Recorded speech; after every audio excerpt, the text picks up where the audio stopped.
Ողջույն Front TV-ի սիրելի հետևորդներ, այսօր իմ հյուրն է համահայկական ճակատ շարժման անդամ Անահիտ Հակոբյանը։ Բարև ձեզ։ Բարև ձեզ։ Տիկին Հակոբյան ուղիղ 110 տարի առաջ, ապրիլի 24-ին 1915 թվականին տեղի ունեցել հայոց ցեղասպանություն։ Այսօր մեր թեման հայոց ցեղասպանություն է եւ որպես պատմաբան կխնդրեմ մի քիչ մանրամասներ, երբ եւ ինչու է տեղի ունեցել հայոց ցեղասպանությունը։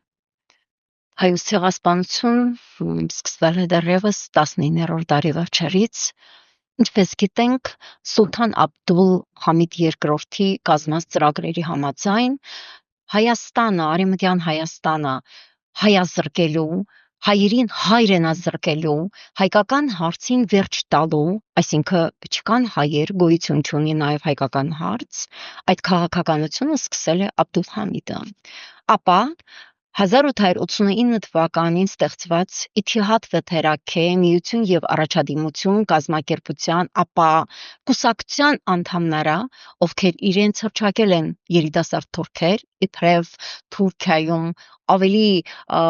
այսպես ասած, զարգացած, ավելի առաջադիմական գաղափարներով ողորված երիտասարդները, ովքեր նպատակ են դրել ու որդեգրել են 1789 թվականի ֆրանսիական մեծ հեղափոխության կարգախոսները, եղբայրություն, հավասարություն, ազատություն եւ նպատակ են դրել Աբդուլ Համիդյան վարչակարգ տապալել, բայց իրականում որդեգրեցին հենց Համիդի քաղաքականությունը հայերին ցեղասպանելու, կործանելու, Հայաստանը հայերից դատարկելու իրենց քաղաքականությունը, իրենց հրեշավոր ծրագիրը։ Ու նույնիսկ հենց նրանց որդեգրած այդ կարգախոսներն էին պատճառը, որ անգամ հայ քաղաքական ուժերը, հայ հեղափոխական դաշնակցությունը չկարողացավ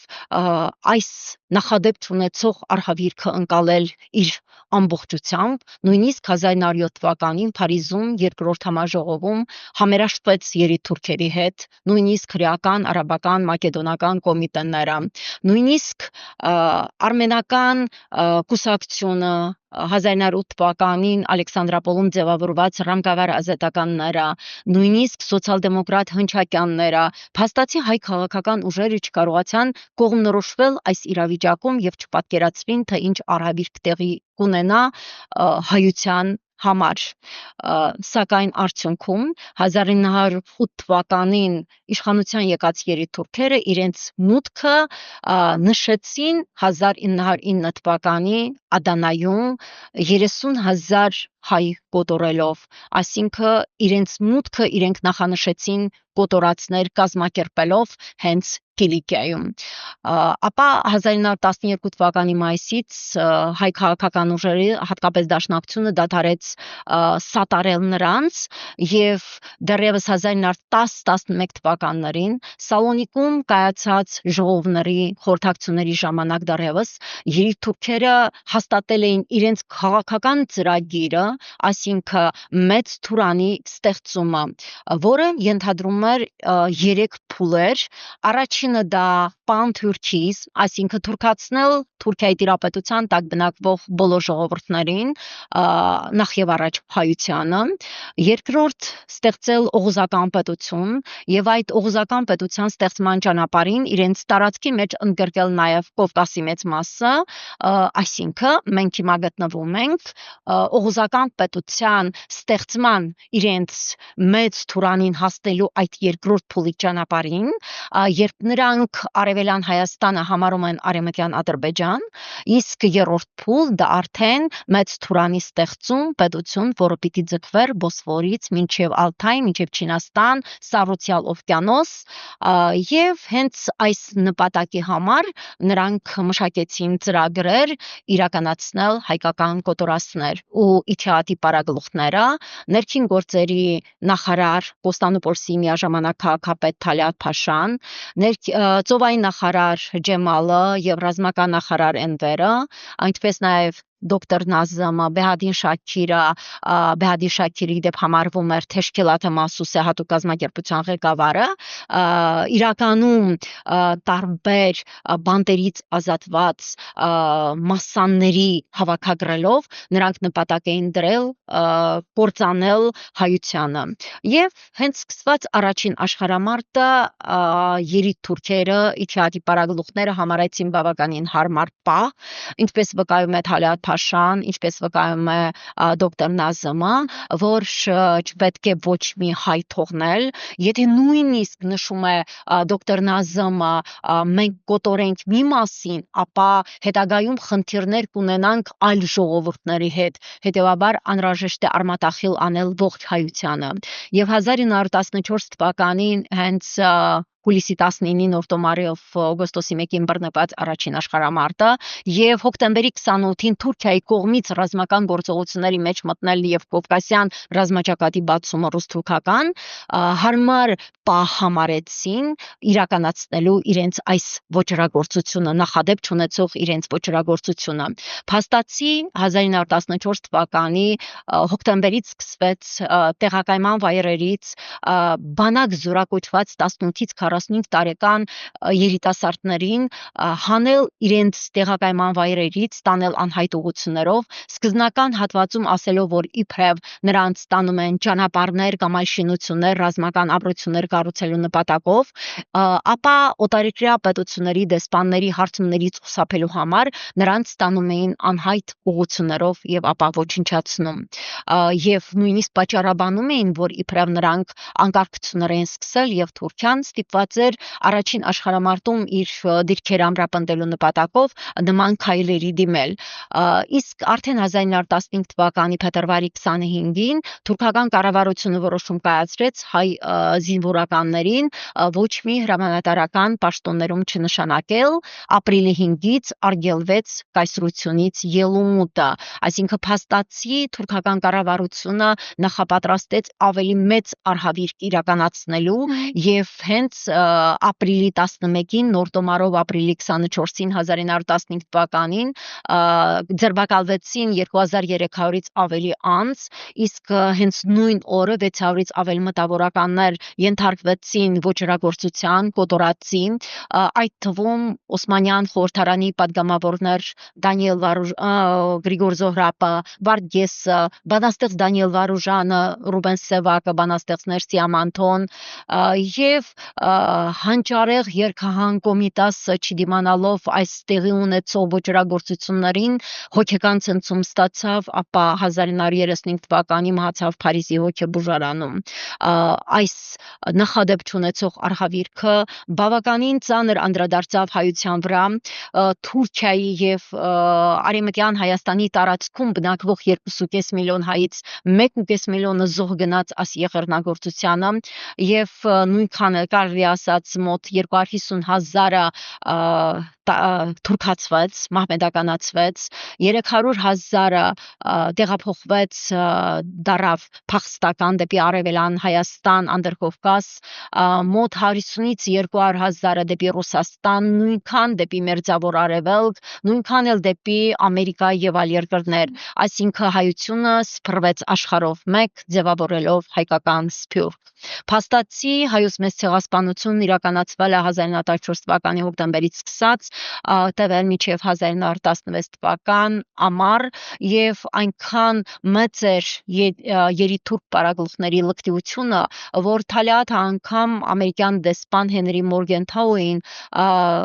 պահանջեց Մորգենթաուից, որպեսզի ամերիկյան բանկերում պահվող հայկական ավանդները վերադարձվեն իրենց, նույնիսկ նա եւ մնացած պարագլուխները յուրացրին հայերի ունեցվածքը, իդեպ եղեռնի իրականացումը ուներ նաեւ տնտեսական նախապայմաններ, որովհետեւ իրենց խելքով, ունակություններով, ձեռներեցությամբ Թուրքիայում աչք ընկնող հայերը իրենց ձեռքում էին կուտակել կապիտալի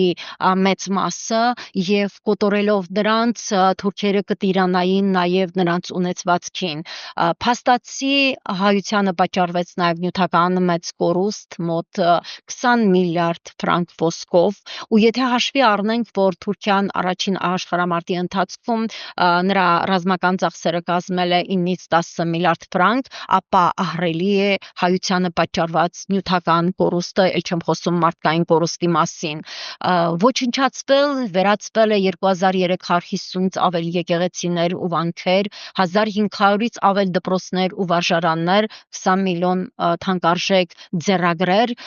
փաստորեն հայությանը պատճառվել է թե մարդկային, թե նյութական մեծագույն կորուստներ, եւ հենց 1915 թվականի մայիսի 11-ին, նոր տոմարով մայիսի 24-ին, Ռուսաստանի, Մեծ Բրիտանիայի եւ Ֆրանսիայի կառավարությունները հենց դատապարտող այս ոճրագործությունը որոշում կայացվին եւ որոշում ընդունեցին, որ պատերազմի ավարտից հետո հենց պատասխանատվության են կանչելու այս ոճրագործությունը իրականացնողներին եւ 1919 թվականի, այսինքն պատերազմի ավարտից հետո հուլիսի 5-ին Կոստանդնուպոլսի դատարանը հերակակարգով մահապատիժ սահմանեց այս եղեռնագործության ոճրագործության գլխավոր պարագլուխներին Թալիաթին, Էնվերին, Ջեմալին, դոկտոր Նազիմին, մի քիչ ավելի ուշ Բեհադին Շաքիրին, Նաիմ Բեյին, Նազիմ Բեյին, Սայիդ Հալիմին, սակայն քաղաքական այնպիսի շրջադարձ եղավ, որ թուրքական կառավարությունը չիրականացրեց իր իսկ կայացրած որոշումը, բայց սրանով մենք արդեն կարող ենք հավաստել, որ հայոց ցեղասպանությունը առաջին ճանաչողը եղել է Թուրքիան, էլ ինչ այսօր պահանջենք, որ Թուրքիան ճանաչի կամ ընդունի հայոց ցեղասպանությունը, հենց առաջինը Կոստանդնուպոլսի դատարանի հուլիսի 5-ի 1919 թվականի կայացած որոշմամբ հայոց ցեղասպանության ճանաչողը եղել է Թուրքիան։ Ճիշտ է, քաղաքական շրջադարձի պատճառով հնարավորություն չեղավ իրականացնել այս դատարանի դատավճիռը, սակայն այն իրենց վրա վերցրին հայ երիտասարդները, հայ վրիժառուները, Նեմեսիս գաղտնի ծրագրի շրջանակներում, որոնք քանի որ այդ պարագլուխներն էլ փախել էին Թուրքիայից եւ ծրվել աշխարհով մեկ, ու հայերը, հայ վրիժառուները իրենց վրա վերցրին այս պատասխանատու հայ ժողովրդի վրիժառության գործը։ Ինչպես գիտենք, 1921 թվականի մարտի 15-ին Սողոմոն Թեհլերյանը մահապատժի ենթարկեց Իթիհադի գլխավոր պարագլուխներից մեկին Բերլինում Թալիաթ Փաշային, ապա 1921 թվականի դեկտեմբերի 6-ին Հռոմում Արշավիր Շիրակյանը սպանեց Սայիդ Հալիմին, ապա 1922 թվականի ապրիլի 17-ին նույն Բերլինում Արշավիր Շիրակյանի եւ Արամ Երկանյանի կողմից մահապատժի ենթարկվեցին Բեհադի Շաքիրը, Նաիմ Բեյը, ինչպես նաև դրանից հետո արդեն 1922 թվականի հուլիսի 25-ին Թիֆլիսում Պետրոս Տեր-Պողոսյանի, Ստեփան Ծաղիկյանի եւ Արտաշես Գևորգյանի կողմից մահապատժի ենթարկվեց Ջեմալ Փաշան, 1922 թվականի օգոստոսի 4-ին նաև Էնվեր Փաշան, վերջին Մոհիկանը այդ երեք թուրք պարագլուխներից, ով Միջին Ասիայում բազմաչների շարժումներ գլխավորում կարմիր բանակայինների դեմ, հայ կարմիր բանակային Հակոբ Մելքումովն էր մահապատիժը իրականացնողը, իսկ 1926 թվականին արդեն Նազիմը, քանի որ Թուրքիայի թուրքական հանրապետության հենց Մուստաֆա Քեմալ Աթաթուրքի դեմ մահափորձի է մասնակցել, կախաղան բարձրացվեց։ Փաստացի հայ վրիժառուները մեծ գործ են կատարել իրականացնելով այս ոճրագործությունը իրականացնողների մահապատիժը։ Տիկին Հակոբյան, անվերջ կարելի է խոսել Հայոց ցեղասպանության մասին, կան փաստեր, ես ուզում եմ անդրադառնանք Նիկոլ Փաշինյանի վերջին հայտարարություններին կապված Հայոց ցեղասպանության հետ։ Ցյուրիխում իր վերջին հայտարարությունների ժամանակ նա ասել է, որ պետք է հասկանալ, թե ինչու է տեղի ունեցել Հայոց ցեղասպանությունը եւ ինչից է դա եղել, ինչ է տեղի ունեցել իրականությունում եւ ինչու 1939 թվականին օրակարգում չի եղել Հայոց ցեղասպանությունը եւ այն հայտնվել է միայն 1950 թվականին, արդյոք սա ուրացում չէ Հայոց ցեղասպանության։ Իհարկե, միանշանակ ուրացում է Հայոց ցեղասպանության, եթե հաշվի առնենք, որ 1939 թվականին դեռևս ձևակերպում չէր տրված ցեղասպանության հասկացությանը, այն դրա բացատրությունը ձևակերպումը տրվեց 1948 թվականի դեկտեմբերի 9-ին, երբ հրեա իրաբան Ռաֆայել Լեմկինը ցեղասպանության հանցագործությունը կանխարգելող հենց միջազգային կազմակերպության մարդու ՄԱԿ-ի օրակարգ է մտցվել այդ հարցը եւ ցեղասպանություն հասկացությունը բնական է 1939 թվականին դեռևս դրան ոչ մի գնահատական տրված չէր, բայց մենք չենք կարող շղթել այդ հանգամանքը, մենք չենք կարող շղթել տարբեր պետությունների ոգեկոչումները, տարբեր պետությունների ընդունած օրենքները այդ վերաբերյալ եւ փաստացի տեղի ունեցած ոչռագործությունը եւ այդ նույն Հայաստանի Հանրապետության վարչապետ Նիկոլ Փաշինյանը 2021 թվականի ապրիլի 24-ին ոնց որ ճանաչել էր Հայոց ցեղասպանությունը, ընդունել եւ հաստատակամորեն նշել, որ պարզ է թե ինչ հանգամանքներում է տեղի ունեցել, ովքեր են այն կազմակերպել։ Ու զարմանալի է, որ 4 տարի անց 2025 թվականի հունվարի 24-ին Շվեյցարիայում իրական Հայաստանի հայեցակարգը ներկայացնելիս ինքը արդեն փորձում է իբրև հասկանալ, թե ինչու է տեղի ունեցել Հայոց ցեղասպանություն, կամ եթե տեղի է ունեցել, կամ ինչպես ենք ձևակերպում տալիս ցեղասպանություն միանշանակ տեղի է ունեցել, այն անժխտելի, անհերքելի փաստ է եւ մինչ այդ էլ Հայաստանի Հանրապետության բոլոր նախագահները այս ուղղությամբ բազմաթիվ դիվանագիտական աշխատանքներ են տարել, հատկանշական է հենց Ցյուրիխում 2009 թվականին երկկողմ դիվանագիտական հարաբերությունների հաստատումը, որը 2010 թվականին ճիշտ է չեղարկվել է գործընթացը եւ 2015 թվականին ազգային ժողովից հետ է կանչվել Հայաստան-Թուրքիա փաթեթը, բայց համենայն դեպս 2015 թվականին 100-ամյա տարելիցի կապակցությամբ հռչակագիր է հրապարակվել Հայոց եղեռնի, բացի այդ նաև աշխարհի տարբեր երկրներում արարողություններ են տեղի ունեցել, հենց 2021 թվականին անգամ ԱՄՆ-ի նախագահ Ջո Բայդենն է այս ոչռագործությունը կոչել իր անունով որպես ցեղասպանություն, անգամ Վատիկանում Սուրբ Պետրոսի տաճարում Հռոմի Պապ Ֆրանցիսկոսն է ապրիլի 12-ին 2015 թվականին մեծ արարողություն կազմակերպել եւ